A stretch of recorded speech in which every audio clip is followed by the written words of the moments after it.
Iraq में ईरानी proxy पर America का हमला हुआ है। A-10 विमान से हवाई हमला किया गया। मोसुल में पीएमएफ पर भीषण बमबारी हुई। ये देखिए तस्वीरें इराक के मोसुल की।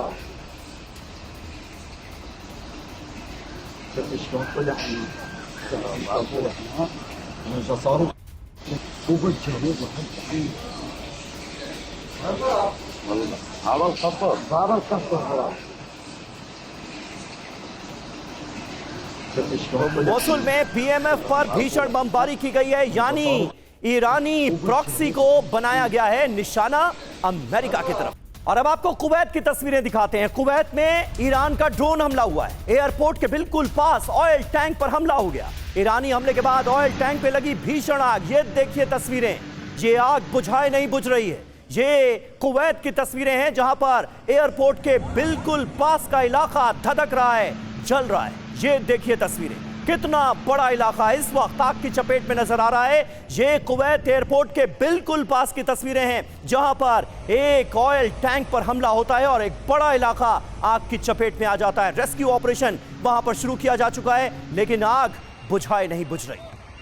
और ईरान की नेवी बोट पर बमबारी की खबर है। अमेरिकी बमबारी में यह बोट नष्ट हो गई है। सेंटकॉम ने इसका वीडियो जारी किया है। ये देखिए तस्वीरें आपको दिखा रहे हैं। ये ईरान की नेवल बोट जिस पर बमबारी की गई अमेरिका की तरफ से, और इस बोट को कर दिया गया नष्ट।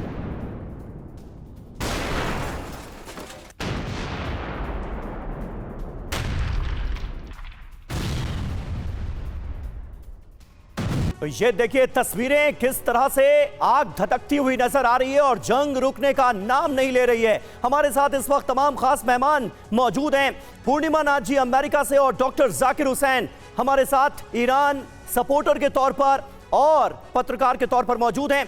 पूर्णिमा नाथ जी, मैं सबसे पहले आपके पास आऊंगा। क्या आपको भी अब ये सीधे तौर पर नजर आ रहा है, एक महीने जंग के होने के बाद, कि डोनाल्ड ट्रंप बुरी तरह से इस वॉर में फंस गए? ये आरोप लगातार उनके ऊपर लगा कि ये जंग नेतन्याहू के दबाव में शुरू की डोनाल्ड ट्रंप ने, लेकिन अब कोई एग्जिट पॉइंट इस जंग का नहीं मिल रहा है। करें तो करें क्या? क्या वाकई ऐसे हालात हैं? Thank you so much for having me. Namaste, Samir.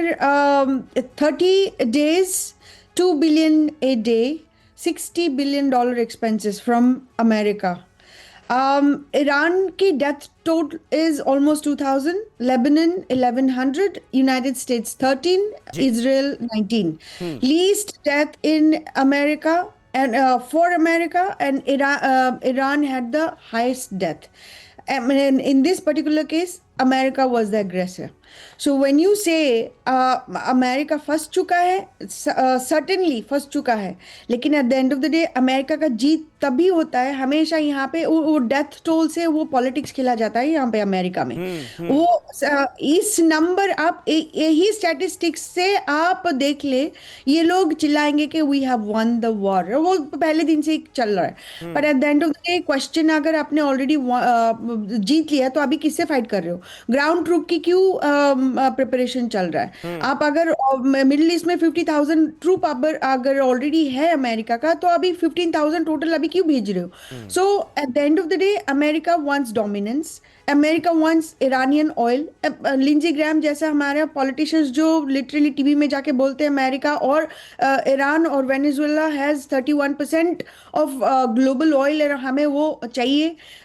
इससे ज्यादा क्लैरिटी आपको एनालाइज सही बात है, सही बात है। सीधे सीधे दादागिरी जो है वो अमेरिका के रुख में नजर आ रही है। डॉक्टर जाकिर हुसैन, किस तरह से आप देख रहे हैं? और ये बात तो सही है, अगर नंबर्स की तुलना की जाएगी, कंपैरिजन किया जाएगा, तो ईरान को नुकसान तो काफी ज्यादा हुआ है अमेरिका और इजराइल के ताबड़तोड़ हमलों में। लेकिन फिर भी यह बात कही जा रही है कि ईरान ने इस जंग में बीते 30 दिनों में अपना दबदबा दिखाया है, वो रुतबा दिखाया है जिसकी कल्पना भी अमेरिका और इजराइल ने नहीं की थी। लेकिन फिर भी अमेरिका और इजराइल की ताकत के सामने कितने दिनों तक टिका रह पाएगा ईरान? यह आपको नहीं लगता कि बहुत महत्वपूर्ण सवाल है? शुक्रिया आपका इस प्रोग्राम में शामिल करने को। जी, पहली बात तो मैं ये कहूंगा कि ये नई वारफेयर है, मॉडर्न वारफेयर है। अगली बार अमेरिका तैयार रहेगा वाशिंगटन पर भी अपनी मिसाइल देखने को।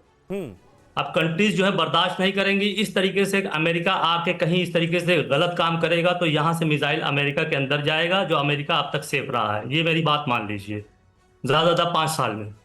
दूसरी बात यह है कि इस तरीके की चीज़ें जो है, 3 चीज़ें मैं कहना चाहूँगा। नंबर 1 कि हर कंट्री को अपनी सुरक्षा का अधिकार है, हर कंट्री को अपनी सॉवरेंटी का अधिकार है, हर कंट्री को अपनी डिफेंड करने का अधिकार है। और दूसरी बात यह है कि अगर अमेरिका ईरान को मारता है तो ईरान के भी पास राइट है कि उसके दोस्त जो अमेरिका के दोस्त हैं उसको मारेगा। जैसे नॉर्थ कोरिया जो है पूरा जापान को मारने के तैयार रहता है, साउथ कोरिया को मारने के तैयार रहता है, फिलीपाइन की मारने को तैयार रहता है। ये एक न्यू वॉरफेयर चल रही है दुनिया में। तो अगर अमेरिका अपने दोस्तों की सुरक्षा चाहता है तो उसको जो है एक सब समाज में बैठ के बात करनी पड़ेगी, और इस तरीके से बम्बार्डमेंट से लड़ाइयां जीती हारी नहीं जाती। अंत में क्या होता है, कारपेट बॉम्बिंग कर दीजिए। रही बात ईरान की क्षमता, आप आइए डिस्ट्रॉय कर दीजिए, आपने कारपेट बॉम्बिंग किया है, लेकिन आपके कोई भी ऑब्जेक्टिव पूरे नहीं हो पाएंगे जब तक आप बूट्स ऑन द ग्राउंड नहीं लाएंगे, और उसमें आपको मुंह की खानी पड़ेगी। 3 चीजें मैं पॉइंट रख रहा हूं जी। नंबर 1, IRGC अभी और बसीज अभी बिल्कुल तैयार है, मिसाइल एंड ड्रोन्स बिल्कुल तैयार हैं। अमेरिका की जो 2 कर्डिश पशमर्गा को लाना था, और प्लस इधर जो है बलूचिस्तान के जो सिस्तान से जो है असैसिनिस्ट है, इसको लाना था। ये भी जो है लड़ाइयां चल रही हैं, हूथी भी सामने आ गए हैं। तो अमेरिका आएगा और फिर खराग आइलैंड पे बम्बार्डमेंट करेगा, खत्म करेगा, लेकिन इससे ईरान गिरेगा नहीं। ईरान लड़ाई करता रहेगा। आप कह रहे हैं कि खराग आइलैंड पर अगर हमले भी हो जाएं तो उससे भी ईरान की वॉल ढहने वाली नहीं है।